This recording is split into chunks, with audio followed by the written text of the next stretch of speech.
Türkiye kesip na şahute euro litre mazot 5 milyon univ ya 5 milyon 7,000. Yani zahmeti 5 milyon insanın nam bir mala hoş teravi şirket ki. Tu çava ledinleri zemli serzameyi. Sibezem bu evar izem. Yani nahave bir geküleri kesik dezbavi bir kari tüne veya kesik kari bir revertiye bir tüne veya egidikin ne kari bir kıbala devşi berdi. Betir ki hof betir günahkardı ki. Yani euro ve bale toplumu ki dıkıstı yok. Bes ayağına aga koyarım bes yuvanı. Bala vekşin hinki diyece bakın. Ya em namuz bina uji ve başlar bakın zaten kukera bak akı kari khone de ve uji roşki. Nige apışıstı olan kebe. Ve uji vekşin. Zaten mazot bu 6 milyon peretüt şuğulu naşık khode o kilb düşüğulu naşıkulu mazot erayı. Khode o kilbi. Riya çunu hatına hapsit kilometre azdarım. Hapsit kilometre ya 6 milyon perez berad deme ya.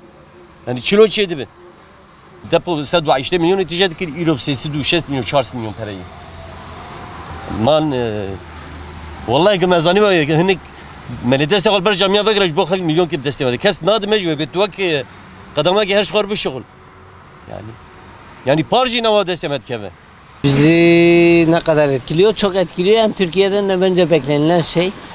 Yani düşmesini istiyoruz tabii ki ama çok zor görünüyor. Dakika başı zam geliyor, dakika başı zam geliyor. Çok etkiliyor tabii ki.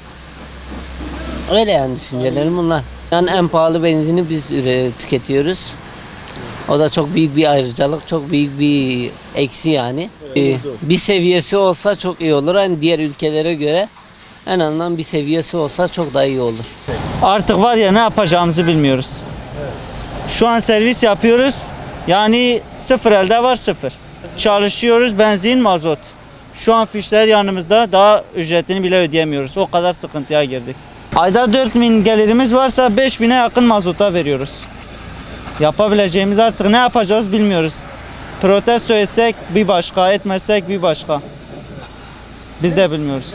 Beklentimiz yani bu vergiler biraz daha düşse biz de rahatlayacağız. Yakıt da rahatlayacak.